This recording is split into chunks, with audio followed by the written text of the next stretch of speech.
GameFi or NFT? GameFi. GameFi or AI? GameFi. Gak main-main ini. It's a big ecosystem lah ya. It's a big ecosystem. Kita emang harus dapetin momentum sih. Momentum ya. 2017 gue Seangkatan kita ya masuknya berarti. You pray to God buat ada gak sih kerjaan yang seperti yang lu idam-idamkan ini? Iya. Nah, akhirnya what's your turning point? Akhirnya kenapa lu meninggalkan properti yang kita bilang real estate kan safe haven? APR-nya gila-gila guys, bisa 12.000 APR. Gua ingat tuh masa-masa itu tuh. Dan DeFi bisa kok dibangun di GameFi. Lu ngapain masuk-masuk main-main kripto? Ini danaan teroris. Ini scam. Play to earn tuh pump and dump. Karena sebaik-baiknya sebuah project adalah project yang mengikuti keinginan customer ya. Buat onboarding ke Web3 yang paling gampang dan paling cepat itu adalah game menurut gue. As a value kayaknya is bener-bener big banget sih. Hey, hi guys, welcome to Lizzy Podcast, Liz Lunch and Learn. Today we got a special guest, Mickey. Thank you banget udah datang hari ini. Multiple winner on multiple hackathons. Wow, crazy. KOL juga nih, Mickey. One of the most famous lah in Indo. Kalau kalian Web3 space di Indo nggak kenal Mickey, belum Web3 di Indo. Waduh, ini banyak banget yang bilang kayak gitu, tapi menurut gue masih banyak belajar sih. Kita yang hari ini perlu belajar banyak sama Mickey nih. Thank you banget Mickey. It's my honor. Waktunya. Udah di-invite ke sini. Thank you banget Liz juga. Thank you juga Winston buat hari ini juga. Mungkin kita bisa banyak ngobrol-ngobrol, sharing-sharing lah sama teman-teman gitu sih. Oke.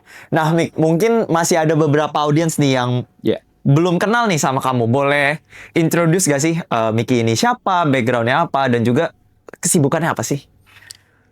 Oke, nama gue Mickey Marudut. Gue as a CMO Astaver Studio.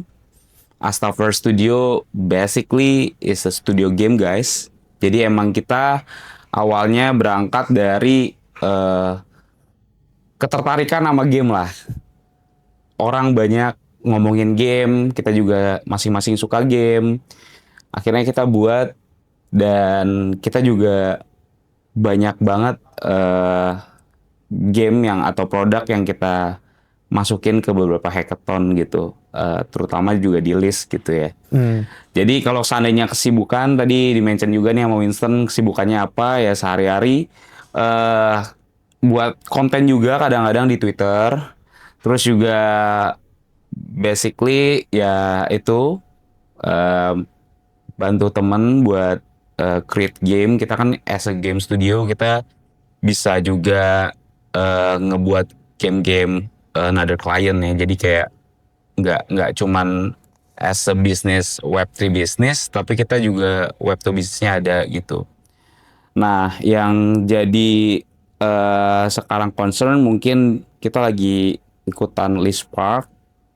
Akhirnya kita bisa bertemu di sini guys. Gitu. Oke. Nah, sebelum masuk lebih banyak tentang List Park dan juga tentang Astaverse, selain Astaverse ada gak sih project-project yang lu kerjain? Gua kan lihatnya lu sibuk banget nih. Mickey is actually a busy man and very lucky for us to have him here. No. Sibukan sehari-hari sebenarnya gue juga ngurus Kyber Swap. Itu gue jadi ambassador di sana, dan still masih emang gue pegang ambassadornya.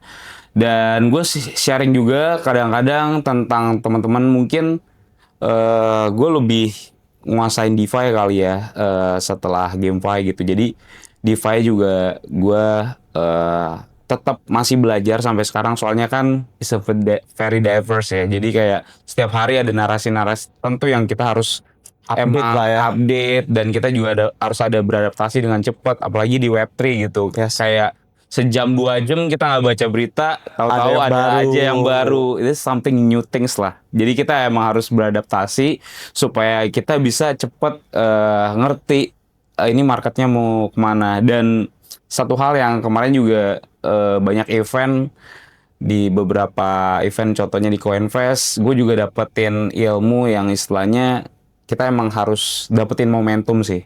Momentum ya? Momentum itu harus kita dapetin, karena memang momentum ini munculnya nggak suatu ketika ada gitu. Jadi emang beberapa kali aja gitu ada momentumnya. Mungkin momentum yang sekarang fase ini lebih banyak gitu. Jadi kita bisa apa namanya bisa nemuin hal-hal yang berbeda di Web3 juga gitu sih. I see. Berarti memang kita sebenarnya whatever we do in the crypto space Yeah. harus manfaatin momentum lah ya. Bener. Trader lah, dev.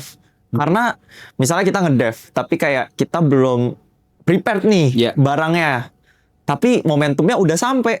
Kan nggak bisa launch juga ya, Mik ya. Benar, Kalau misalnya kita launch telat juga udah sepi marketnya. benar. Nah, gue penasaran nih, Mik. Di Indo kan I would say one of the OG lah, ya kan. Ya, Mulainya dari mana sih dulu? back in the days in 2017 ya. 2017 gue Seangkatan kita ya, masuknya berarti. masih jadi employee, masih kerja kantoran 9 to 5. Terus I pray with God kayak Tuhan, gue tuh pingin sebenarnya kayak casual style kerjaan, ada gak sih yang waktunya fleksibel, apa namanya, terus juga gue punya idealis gue sendiri, terus juga ada gak sih satu kerjaan yang kayak gitu, something a new things lah kayak gitu. Sorry Mik, kalau boleh tahu lu dulu kerjanya apa sih? Gue dulu itu di properti gue. Properti ya? Jadi kita ada handover, kayak kita ada customer service juga untuk menangani ya biasalah konsumen-konsumen komplain. Jadi kalau seandainya gue udah masuk kripto udah nggak kaget tentang FUD, skeptis dan segalanya gitu.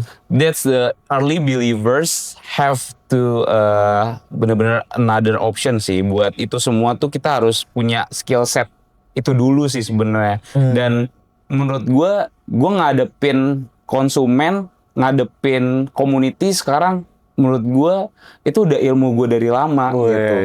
Jadi berhadapan langsung dengan community, kita networking satu sama lain di serangkaian event, itu menurut gue itu bener-bener that's my guilty pleasure lah buat gue.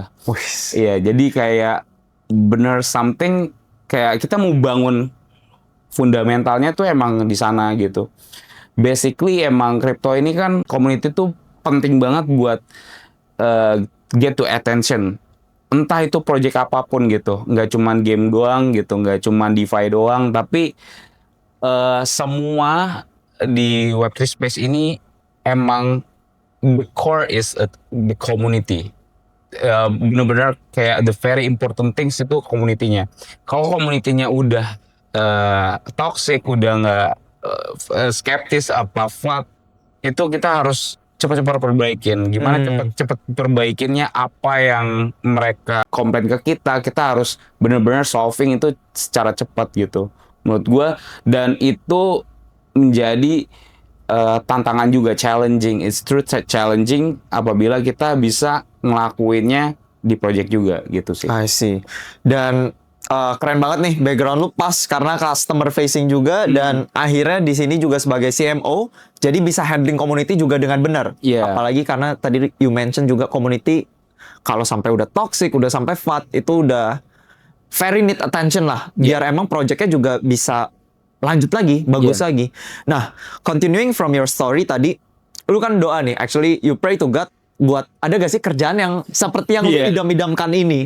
Nah, akhirnya what's your turning point? Akhirnya kenapa lu meninggalkan properti yang bisa dibilang kita bilang real estate kan safe haven. Ya kan, lumayan konservatif tapi pasti aman. Kenapa lu mau bet into Web3 yang relatively masih new? Ya, balik lagi. That's a comfort zone menurut gue. Dan di situ waktu itu Web3 itu belum growth lah kayak sekarang. Institutional kayak BlackRock apa segala macem yang besar-besar udah pada masuk juga. Kalau seandainya dulu ya kalau seandainya baca Blue Ocean sama Red Ocean udah pasti tuh Blue Ocean gitu. Jadi emang culture-nya emang bener-bener beda banget gitu. Dari konvensional bisnis, dari cara menyampaikan istilah marketingnya, terus pembahasannya juga beda, ada bull, ada bear, apa itu ya istilahnya orang awam juga dari awal juga bingung. Ini tuh pengertian kripto tuh banyak. Jadi istilahnya ensiklopedia-nya tuh banyak juga yang bisa kalian dapetin mungkin di CoinMarketCap juga ada. Jadi itu benar-benar banyak unsurnya yang kita harus record di kepala gitu. Jadi kayak emang something change. Jadi dari situ gue ngenal tuh kayak gue pengen dig out lebih dalam gitu.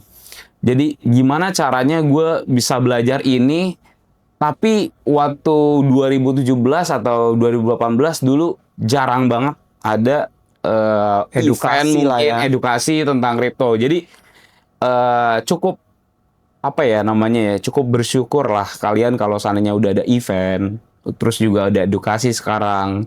Kalian mau ngapain sekarang bisa gitu. Mau kemana-mana event bisa ada yang mengedukasi gitu. Itu satu berkat yang menurut gue bagus banget sih. Bagus banget ya. Nah, gue ingat back in the days, you mentioned kayak 2017 itu kan institusional belum masuk. Iya, Dan bahkan masuk. yang masuk di news itu tentang Bitcoin atau tentang kripto adalah salah satu cara untuk cuci uang, salah satu cara pendanaan teroris. Gue masih ingat banget, Ya. karena dulu pas gue beli, kita mungkin relatively sangkatan, gue belinya pas di pucuk sih, 2017. Nah, tapi kayak yang ortu gue selalu bilang adalah, lu ngapain masuk-masuk main-main kripto? Ini pendanaan teroris, ini scam, and so on, and so on, and so on. Kenapa akhirnya lu tetap decide untuk lu malah curious gitu, padahal ini brandingnya pendanaan teroris. Kalau seandainya teman-teman tahu, kalau seandainya gue dulu kuliah juga di BINUS. Jadi teman-teman gue tuh kalau seandainya download film itu film di Pirate Bay. Bajakan Kalau seandainya ya torrent gitu-gitu lah ya. Itu kan URL link-nya kan emang magnetic ya. Jadi kayak lu bisa peer to peer. Nah menurut gue something kayak gue curious things about the peer to peer ini sama nih sama mereka gitu. Dan mereka juga to be honest tuh anonymous juga gitu. Jadi mereka nggak bisa kelihatan gitu, nggak bisa di-track. Tapi study case-nya di situ yang gue lihat adalah mereka bisa nyebar dan mereka cukup cepat banget. As a community, itu dari sebuah komunitas aja udah bisa sebesar itu. Dan waktu itu kalau seandainya gue buat buka Pirate Bay, itu apa open donate pasti pakai alamat dari BTC gitu. Oh, Jadi kayak di depan homepage first page-nya itu udah ada apa namanya address BTC untuk ngedonate mereka gitu. Jadi menurut gue the simple things yang gue pengen tahu tuh address itu waktu itu gue tiba-tiba gue cari, gue pengen tahu, gue deep dive lebih lanjut segala macem. Oh ternyata ini, wah ternyata teknologi. Gue yakin bahwa apabila kita dapat informasi pertama gitu atau pertama kali dan orang belum lain tahu, itu menurut gue itu sebenarnya benar-benar the first treasury-nya lah situ ya kayak alpha lah ya. iya alfanya lah dulu kayak kita tuh benar-benar ada conviction kayak ini bisa jadi something big gitu The next in the big thing. future gitu. Iya. Jadi kayak gitu tuh gue udah kayak gue kayak ada perasaan emang kayaknya ini akan besar nantinya di kedepannya. Jadi gue pengen belajar ini banget gitu. Mungkin dari blockchain-nya, terus juga ada white paper-nya Satoshi Nakamoto dan lain-lain gitu kan. Terus juga gue juga baca beberapa artikel karena memang mungkin kalau dulu 2017 lebih terkenal Kaskus kali ya. Jadi bacanya dia di forum-forum Kaskus juga gitu, masuk-masuk di situ untuk orang yang pencinta Bitcoin. Soalnya kan dulu mereka jadi alat transaksi itu nggak cuma PayPal kan. Dulu ada alternatifnya itu Bitcoin. Gitu. Dan jadi gimana juga waktu era itu orang juga harus beradaptasi. Kalau seandainya dia nggak mau bayar third party kayak PayPal, dia bisa gunain yang lain yaitu Bitcoin gitu. Jadi menurut gue that's something new for the transaction. Dia nggak ada marketing gimana, tapi dia is truly benar-benar is a big technology in the future nantinya gitu kan. Oke, siap. Cendolgan. Mantap. Tahu aja nih. Tahu dong. Aduh. Tahuan umurnya ya. Yeah. Nah, penasaran. Lu kan udah lumayan lama di crypto space. Ada gak sih kesalahan konyol yang lu lakuin kesalahan konyol banyak sih. Waktu iya. Kalau seandainya di breakdown tuh salah satu banyak sih. Bisa jadi satu buku kali. Bisa jadi satu buku ya. Makanya. Jadi kayak sebenarnya kalau seandainya di apa namanya? Di kripto tuh yang konyol tuh banyak, phishing lah. Kayak dulu kalau seandainya back in the days waktu era-era DeFi ya. Kalau sekarang kan mainnya micin. Micin tuh banyak ya kan. Dijen. Dijen. Istilahnya lu banyak yang kali 100 apa segala macem. Waktu tahun 2022 itu kebanyakan malah DeFi micin, guys. DeFi. Iya, DeFi micin itu namanya ada what the fuck namanya. Di what the fuck. Jadi what the fuck, entah itu websitenya masih ada apa enggak, itu hampir semua mostly itu di situ DeFi micin semua. DeFi micin dulu kalau seandainya gue cerita nih pengalaman gue. Kalau dulu lu kalau seandainya mau nge-bridge itu paling susah, guys. Kalau sekarang mungkin lu pakai relaying langsung cepet, langsung integrated segala macem, itu langsung lu bisa ke Solana, bisa ke other no EVM juga bisa. Tapi kalau seandainya dulu itu ada namanya C-Bridge. Nah, C-Bridge ini dia itu tuh bener-bener nge-bridge-nya lama banget, guys. Jadi kayak misalnya dari kita ngomong sesama EVM ya, dari Ethereum mau ke chain Avax misalnya, itu chain Avax juga ada beberapa dompet gitu, nggak cuman hot wallet, cuman MetaMask. Jadi ada C-Chain, X-Chain. Jadi kalau exchange itu exchanger, C itu C-Chain, itu chain yang benar-benar wallet di MetaMask. Nah, nanti dari situ juga ada dashboardnya dia, dashboard. Jadi ngirimnya ke dashboard dia dulu, ke dompet dashboard dia dulu, baru ke MetaMask. Kebalikannya juga sama. Jadi kalau seandainya mau ngirim ke exchange dari MetaMask ke dashboardnya dia, baru kirim ke exchange. Jadi bener-bener kalau seandainya compare sama yang sekarang itu wah jauh lebih mudah sih, guys. Kalau dulu kadang-kadang kita 5 menit 10 menit duitnya nggak masuk, tiba-tiba nyangkut di mana segala macem, kita susah untuk tracing gitu. Jadi menurut gue sekarang lebih enak, lebih nyaman gitu dibandingin dulu. Terus juga kalau seandainya dulu kita hilang itu kita nganggapnya istilahnya belajar lah. Uang belajar lah. Itu kalau seandainya hilang gitu. Jadi gue ngelihat semuanya tuh ekosistem satu-satu sih. Dari on-chain gue pernah main di Phantom, gue pernah main di Avax, gue pernah main juga di IOTX, sampai semua chain itu hampir semua ada. Dan dulu juga kayak exchange juga punya, kayak BNB punya, KuCoin punya, jadi masing-masing OKX juga punya. Jadi masing-masing exchange udah lengkap ya lu explore ya. benar berlomba-lomba untuk membuat chain.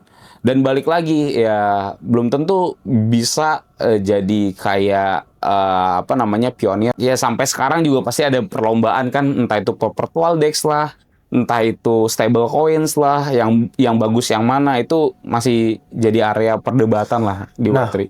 Lu pernah kena scam berarti di the Fork? Iya, itu apa tuh? Tadi kalau seandainya We The Fork itu perkumpulan DeFi. Jadi kalau seandainya kalian main memes coin, kalian tahu Pamfan lah ya.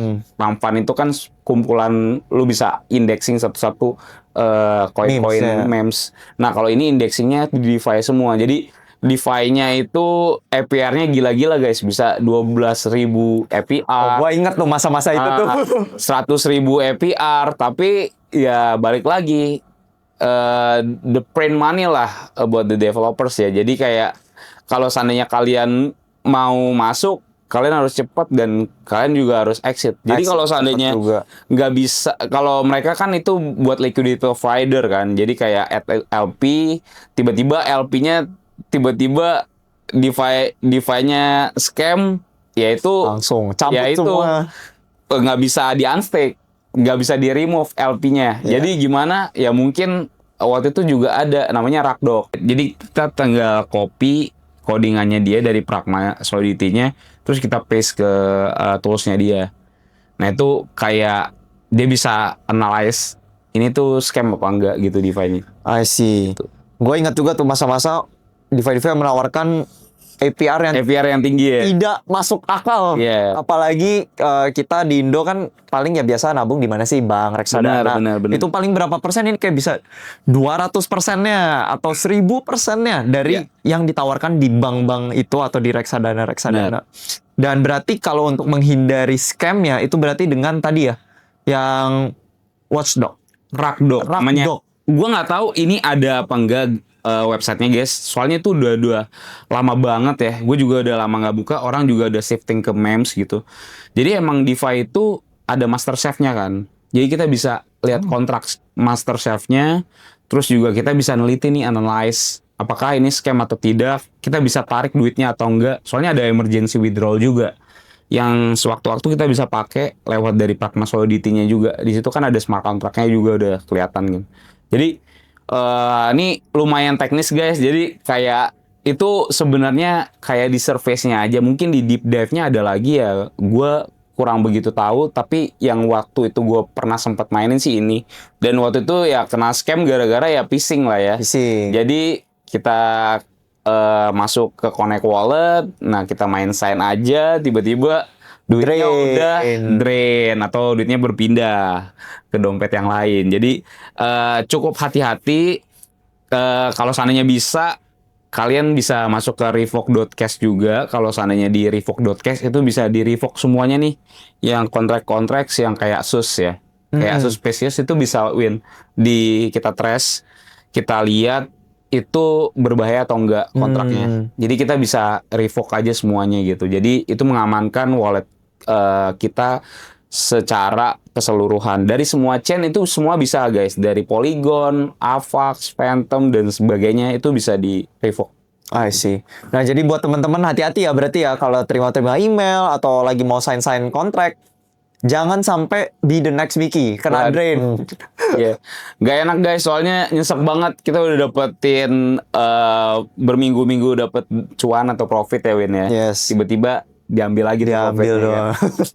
Diambilnya bukan karena lu betting atau trading lagi di market, karena kena phishing. Iya. Jadi nyesek ya. Dan itu gua akuin nggak cuman sekali, bisa berulang-ulang aja.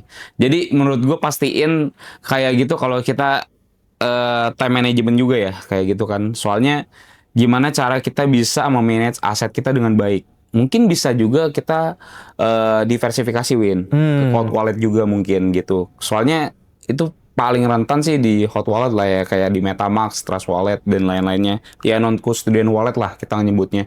Soalnya kayak gitu kalau seandainya bad something happen, PC kita kena virus atau laptop kita kena virus, itu udah pasti bisa kena gitu. Jadi nggak cuman satu device itu, tapi kan bisa ngebobol lu punya non custodian wallet di sana. Mungkin mau have a quick this or that ya. Jadi lu pilih nih, nanti gua akan sebutkan 2 kategori lah ya. Di crypto space, dan lu pilih salah satunya. Kita langsung mulai aja nih. GameFi or NFT? GameFi. GameFi or AI? GameFi. Wah. GameFi or RWA? GameFi. Oke, GameFi terus ya? Ya. Oke, berarti legit nih. Emang cocok jadi CMO-nya Astaverse. Kalau seandainya boleh dibilang kenapa gua the reason why GameFi itu nggak, kalau seandainya gue dig out lebih lanjut ya Win ya. GameFi itu nggak cukup banyak orang paham. Pertama itu, gue balik lagi yang kayak kalian bisa baca bukunya Blue Ocean dan Red Ocean ya. Jadi kalau seandainya kita tahu bahwa Red Ocean-nya di Web3 sekarang adalah DeFi. Dan DeFi bisa kok dibangun di GameFi gitu. Jadi yang orang belum tahu kan itu sih sebenarnya. DeFi bisa dibangun di GameFi. Ya, it's a very interesting things lah ya, yang kita harus bisa olah gitu. Jadi kalau seandainya di game gua misalnya, gua ngomongin game gua Chain Quadrant, gue bisa buat kok farming di dalam itu. Gue bisa staking kok di dalam situ. Oh ya? Iya, gue bisa buat kok istilahnya kalau seandainya di UI atau di navigasi di DeFi itu ada home, ada staking, terus juga ada aset lo, portofolio. Ini kita buat kayak karakter. Nah, kayak lu buat NPC nih. Misalnya NPC gue di sini buat DeFi. Ya udah, Misalnya ke karakter si NPC yang DeFi itu gue klik, kamu mau staking berapa? Oh, Kamu mau unstake berapa? Ini ada nih yieldnya yang bagus, ini gue iniin. Itu sama kayak perumpamaan interactionnya kayak kita mainin game, kita tidak sadar bahwa itu ada microtransaction, ada yang di situ yang terjadi gitu. Jadi sama sebenarnya, tapi bahasanya berbeda dengan visual. Dan orang menurut gue lebih suka yang lebih visual dibandingkan yang boring banget kayak ya istilahnya lu buka website, klik, ya klik, buka, klik, klik, klik. klik, ya udah, that's it, nggak ada, ya udah cuman sebatas itu aja. Jadi menurut gua kita harus beyond sih dari itu. Jadi kayak lu mau gabungin NFT juga ada gitu. NFT kita kayak item malls, kita ada senjata kita pakai NFT, armor kita pakai NFT. Nah itu juga including itu juga. Terus juga RWA, ya mungkin kita juga bisa integrated sama GameFi. Iya, sama GameFi. Dan balik lagi, yang namanya semuanya itu adalah gamification. Balik lagi yang namanya game. Ya, kalau menurut gua pada dasarnya buat onboarding ke Web3 yang paling gampang dan paling cepat itu adalah game menurut gua. Adalah game. Iya. Soalnya ya siapa sih yang nggak kenal game? Siapa sih yang nggak main game sekarang gitu? Bokap gua aja masih main catur gitu. Ya catur juga kita bisa buat di dalam game, ada main catur. Sampai GTA 6 itu sampai orang nungguin itu udah sampai lama juga akan mau beli gitu gamenya kalau seandainya rilis. Ya berarti kan supporter game ini kan nggak main-main, sampai ada laptop juga yang gaming gitu kan. Berarti kan gak main-main ini. It's a big ecosystem lah ya. It's a big ecosystem. Ya, lu harus lihat nih marketnya di sini. Nah, cuman kita lebih lanjut lagi, kita kan terintegrated sama blockchain gitu kan. Dan namanya juga GameFi, berarti ada fitur finance-nya di sini gitu kan. Gimana cara kita ngolah keuangan kita juga di sini? Apakah jenisnya play to earn atau subscription? Nah, yang jelas gue banyak belajar dari game-game yang sebelumnya, mungkin Pixel yang kemarin orang juga lagi hype juga waktu itu. Kita belajar gimana sih caranya subscription gitu supaya gamenya tuh kalau seandainya orang kan bilangnya kayak play to earn tuh pump and dump, selalu pump and dump. Tiba-tiba habis liquidity-nya udah cabut gitu kan. Nah kita nggak mau kayak gitu, kita bener-bener kita harus buat sense of belong-nya tinggi gitu. Jadi kalau orang main game kita tuh bener-bener sense-nya tuh emang dia tahu bahwa game kita nih bener-bener enjoyable buat dimainin gitu. Gua penasaran nih, lu bilang kan sebenarnya gaming is a big industry. That's why you choose gaming over AI, gaming over RWA, and gaming over many things. Over semua lah tadi yang gue sebutin. Nah, tapi lately kan the narrative itu nggak ke arah sana. Mungkin yang paling lagi trending sekarang memang PubDex. Sebelumnya kan mungkin lebih ke AI, tokenization atau RWA.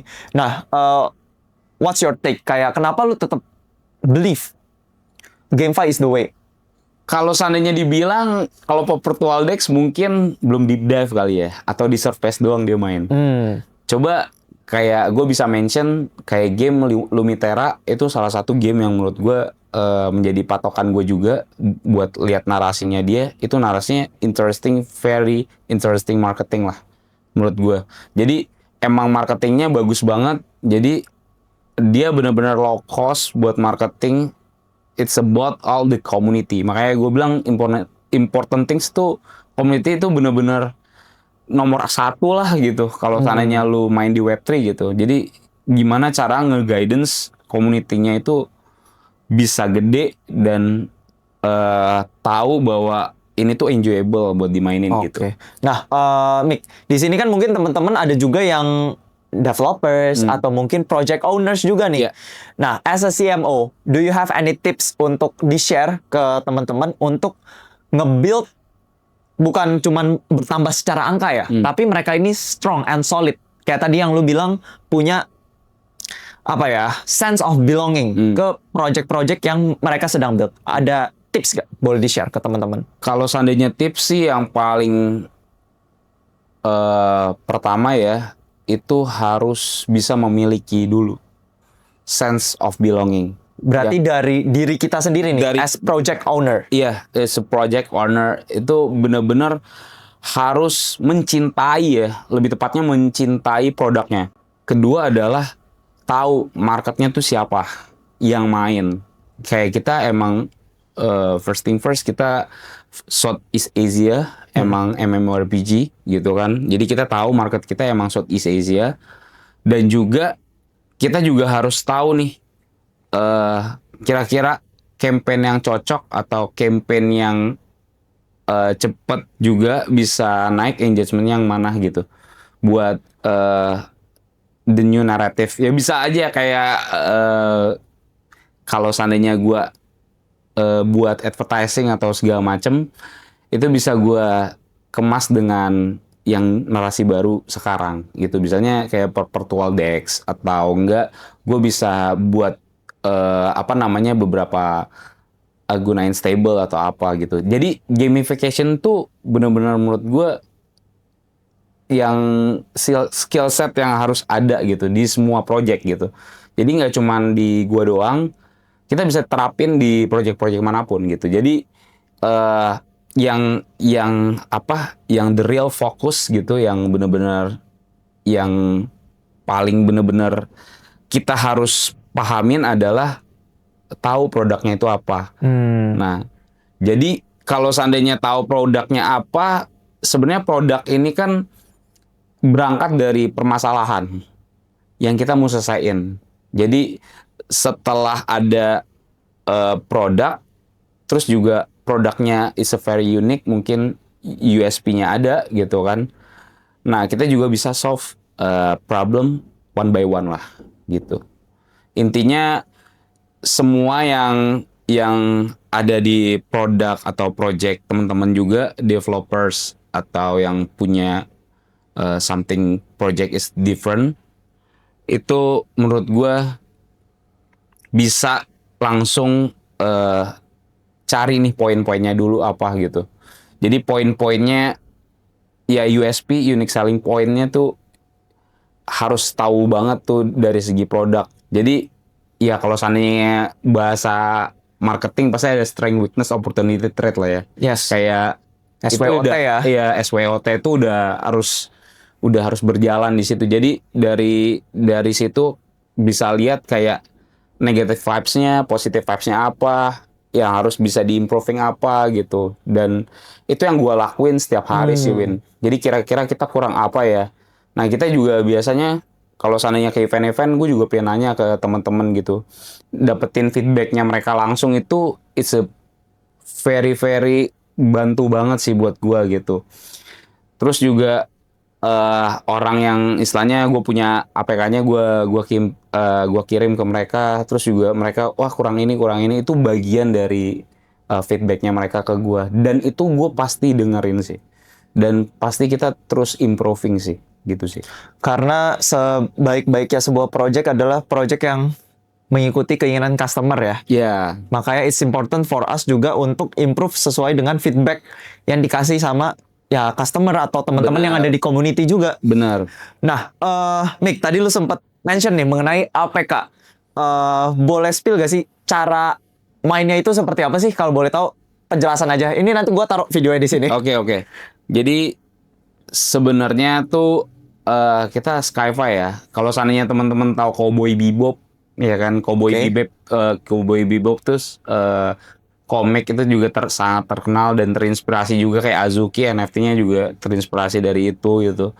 Jadi karakternya banyak nih, teman-teman juga mungkin nih gak bakal spill banyak ya, Win ya. Jadi biar teman-teman juga nanti main gitu ya. Jadi kita udah ada gamenya, udah ada MVP-nya juga.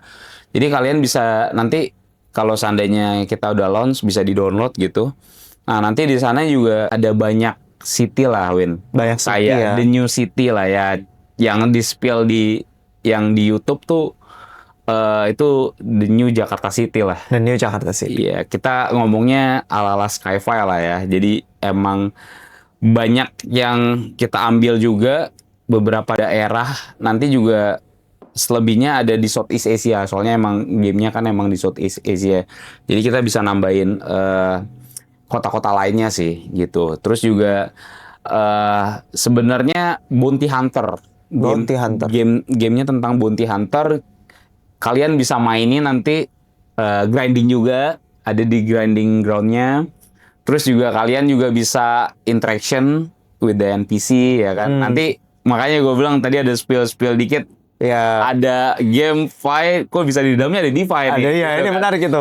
Itu very interesting dan itu ada mancingnya juga, ada farmingnya juga. Nah itu kalian juga bisa interaction nih sama multiplayer lainnya gitu nanti di dalam.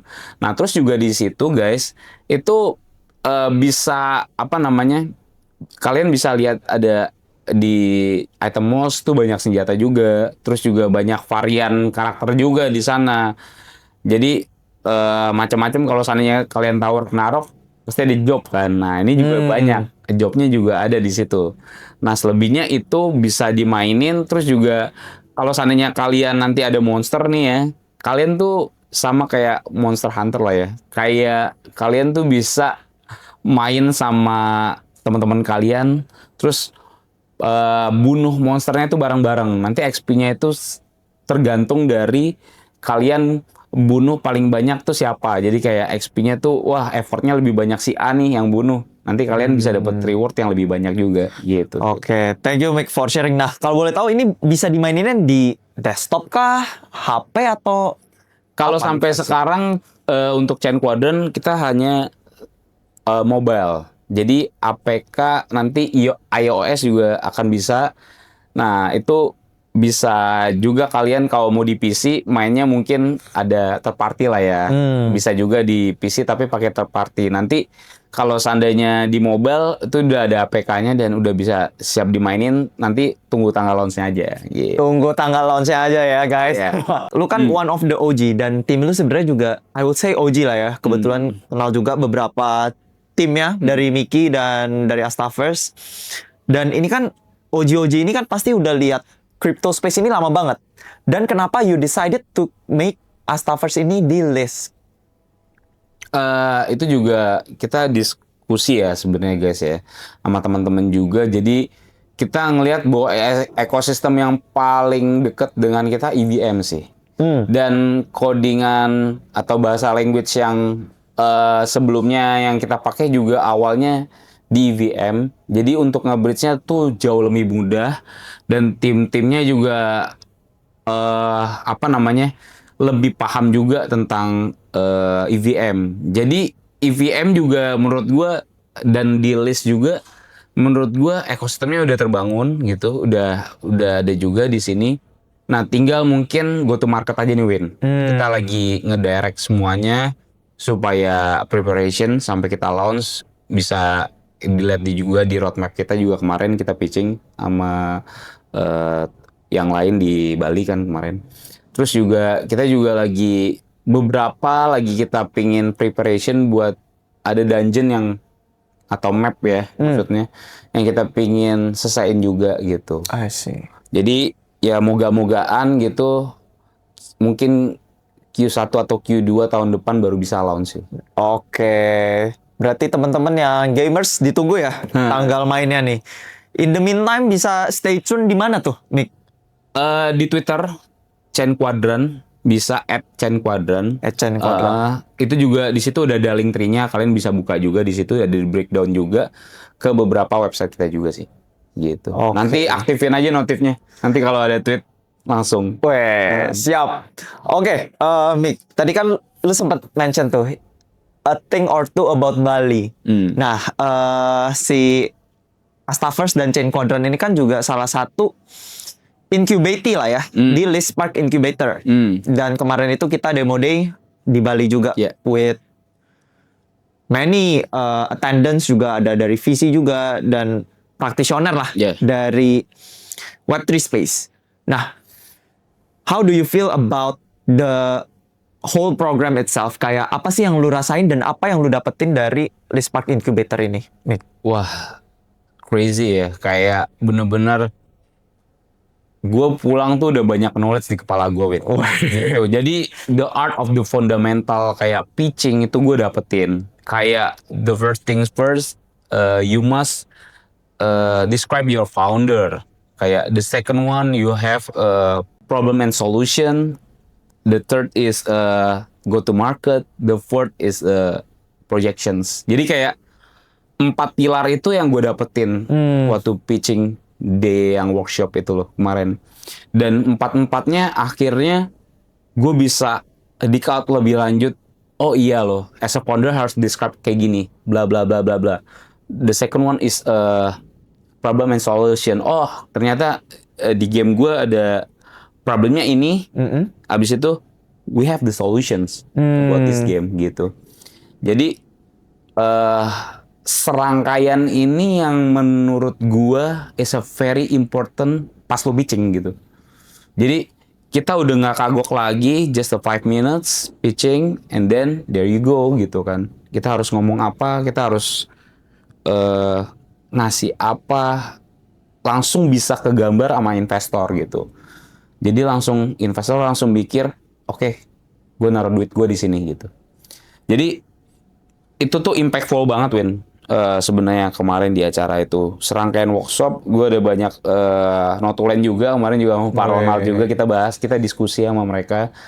Jadi pas pulang ada ya tim gue juga yang nggak datang kan, istilahnya yang emang back end atau full stack ya kan dari segi programmer ataupun ya emang stay di Jakarta. Kita bagi juga ininya apa namanya, mungkin kemarin Liz juga buat video kan, kita kasih lihat videonya bahwa kita emang lagi workshop dan banyak mentoring di sana gitu sih. Dan menurut gue itu acara bagus banget sih. Dan as a value kayaknya is bener-bener big banget sih buat dapat spread ke all the people yang di sana kan. Terus juga mungkin dari sana juga gue dapat networking juga ke beberapa teman-teman juga yang ada project juga gitu. Jadi bisa saling melengkapi lah. Saling melengkapi iya, ya. satu sama lain gitu, Win. I see. Thank you banget for sharing about list nih, Mickey, and about Astaffers. Nah, back to your personal self. Lu kan one of the OG lah, gue bilang ya. Itu mulu yang di-mention. Emang OG guys, ini Mickey ketawa-ketawa, emang OG memang real. Sama-sama belajar lah udah. Sama-sama belajar. Gue yang belajar lah. Nah, di sini kan mungkin banyak teman-teman juga yang masih actually belajar. Pengen masuk ke Web3 nih. Gimana sih biar kayak lu kan super aktif lah ya. Gue bilang di Web3 space ada project, ada kerjaan, bisa trading juga, DeFi juga ngerti. Nah, what's the first step supaya mereka nih bisa gitu masuk ke Web3, masuk ke Web3? Kalau sananya first step pasti introducing about the blockchain. Fundamentalnya dulu ya, Fundamentalnya karena dulu. kadang kan orang yang gue lihat ya, banyak orang tuh belajarnya Langsung mau depo. Mau depo 10 kali udah cuan rungkat. Iya, rungkat udah. Ya abis itu udah dia bilang crypto scam balik lagi dong kayak gitu. Itu benar-benar menurut gue itu satu hal yang bodoh sih. Makanya menurut lu belajarnya fundamentalnya dulu about the blockchain itself. Bener. Jadi tahu teknologinya dulu. Jadi gua waktu zamannya 2017 yang tadi gue bilang mungkin gua ke trading gitu. Cuman ke akhir-akhir ini gue baru realize bahwa this is a teknologi, Win. Yang teknologi itu bisa improve gitu. Jadi makanya kalau seandainya di Ethereum tuh ada EIP itu Ethereum Improvement Proposal. Jadi setiap tahun biasa ada proposal yang menurut gue yang improve si Ethereum ini menjadi ada teknologi lain lagi gitu. Jadi menurut gue teknologi itu kan sustainable gitu. Nggak cuman stay kayak gini doang. Habis itu blockchain bubar udah selesai. Itu nggak kayak gitu. Masih ada serangkaian yang kita harus lihat dan ikutin. Makanya kalau seandainya basically kalau seandainya dulu orang bilang lu di bagian IT lu harus benar-benar improve yourself gitu. Jadi benar-benar lu harus belajar sendiri, beradaptasi sendiri, dan menurut gue itu adalah hal yang harus dilakuin juga sama teman-teman juga kalau mau belajar gitu. Jadi ilmunya nggak cuman dari misalnya kalian baca artikel gitu satu. Kalian harus bisa compare dengan artikel yang lain. Mungkin kalian bisa compare di event juga. Ketemu orang, networking, bahas, ya kan, baru decision. Sebenarnya the true story-nya gimana? Gitu. Apakah benar yang di artikel apa orang yang tadi kita networking? Nah ini kan base-nya kan jadi banyak nih. Lebih wide gitu, Win. Dan kalian juga knowledge-nya yang tadinya gelas gitu kosong gitu ini akan terisi gitu jadinya. Jadi menurut gue yang harus dilakuin pertama introduction about the blockchain sih. Introduction about the blockchain ya. Dan benar juga maksudnya kadang kan kita ngelihat mungkin orang di luar sana ngelihatnya adalah wah enak ya kerja di blockchain, gajinya gede. Trading untungnya banyak, futures untungnya ribuan persen. Tapi sebenarnya banyak ya PR-nya ya. Sebenarnya kayak kita harus fact check, kita harus ke event. Real gak sih, bener gak sih yang ini? Bisa gak sih transaction hash-nya bisa di trash gitu kan? Kayak gitu kan. Ya soalnya di apa namanya di Web3 space ini kita nggak bisa ngelabuhin orang ya gitu. Maksudnya kayak this is very transparency system gitu yang kita bisa cek kapanpun dimanapun gitu. Jadi kayak buka blockchain explorer aja, lu masukin address walletnya, nanti lu bisa trace walletnya juga gitu. Jadi benar-benar is very impactful gitu. Kalau seandainya mau belajar itu aja kayak curious gue tuh masih banyak gitu. Jadi kayak ya mungkin gue bisa buat asymmetric lah, mungkin di Arkham lah, mungkin di Dune lah, mungkin di tools yang lain lah. Jadi menurut gue banyak aplikasi-aplikasi juga yang di Web3 yang belum gue pelajarin dan gue pingin banget belajarin karena gue punya curious things. Nah ini yang curious things inilah yang harus ada di dalam diri kalian sih guys. Gitu. I see. Nah, Mick, mungkin kan beberapa dari teman-teman di sini juga pengen ya bekerja lah ya. Mungkin ada yang pengen punya project, tapi kalau mungkin mereka lebih pengen bekerja di industri Web3 dan lu juga salah satu practitioner ya kan di sana. Lu juga ada pengalaman jadi Kyber Ambassador. Ambassador bener kan? Yes. Oke. Nah, menurut lu personal branding atau yapping di Twitter itu penting gak sih? Penting gak penting sih? Penting gak penting? Kalau yapping mungkin narasinya masih baru-baru gitu. Kalau seandainya kalau gua sih bilang lu terus-terusan aja konten sampai ketahuan konten lu yang beneran bagus ada, pasti gue yakin, gue jamin sih lu bakal bisa terus-terusan dapetin ilmu dari sana. Dan juga ya ini dapat dari traction juga. Semakin banyak lu ngonten, semakin banyak juga kan itu exposure lu di dalam Twitter. Mungkin dari sana orang bisa nge-hire lu juga gitu. Jadi orang lebih trust dengan konten yang lu buat banyak dibandingkan lu buat sedikit tapi nggak ada looks lu nya gitu di situ. Dan mungkin that's different things, kayak advertising di Web3 sama di Web2 yaitu cara penyampaiannya beda. Bahasa-bahasa yang beda juga ya kan, banyak yang ngawur-ngawur juga lah bahasanya ya. Kalau seandainya lu juga tahu kan Stan, maksudnya kayak orang tuh yapping apa ya istilahnya kayak clickbait lah ya. Terus juga banyak yang begini gitu kan. Nanti poinnya bisa akan nambah gitu. Jadi menurut gue narasinya kalau seandainya buat yapping ya, kalau menurut gue sih itu salah satu kita buat belajar lah. Buat belajar supaya konten kita lebih diverse lagi. I see. Oke. Thank you so much, Miki. Hari ini kita udah belajar banyak banget nih dari Miki. Nah, mungkin lu ada closing statement nggak nih buat teman-teman? Mungkin lu pengen kasih quotes hari ini atau sekalian promosi lah Astafers. Tadi kan udah di-mention, mungkin bisa di-mention lagi nih di belakang. Ya mungkin kalau seandainya closing statement paling singkat aja ya Win ya. Paling Chain Quadrant nanti di kuartal 1 atau kuartal 2. Pantengin terus Twitternya di @chainquadrant. Dan buat teman-teman yang mau belajar game ya mungkin di luar sana di programming kayak Unity, Unreal itu boleh langsung contact with us, mungkin kita juga bisa bantuin. Kalau seandainya ada yang mau buat game juga ya kita juga provide game because Astafers is a Astafers Studio is a studio bro. Iya. Astaver is studio. Jadi kayak mau buat game apa aja mungkin bisa diobrolin. Nanti kita bisa make it money. Ya, oke. Nah, kalau ada yang pengen belajar nih sama Komiki, gimana nih? Oke, Bisa follow di mana X-nya? kalau gue bisa di follow at Mama India Charlie Kilo Eko Yankee Mama Romeo Delta Tango Miki MRDT. Miki MRDT. Jangan lupa di follow ya guys. Miki MRDT. Oke. Oke. Thank you so much Miki, and Thank you. thank you juga for everyone. Jangan lupa juga channel kita di sini, dan stay tune terus di List podcast, List Lunch and Learn. Thank you so much and bye bye.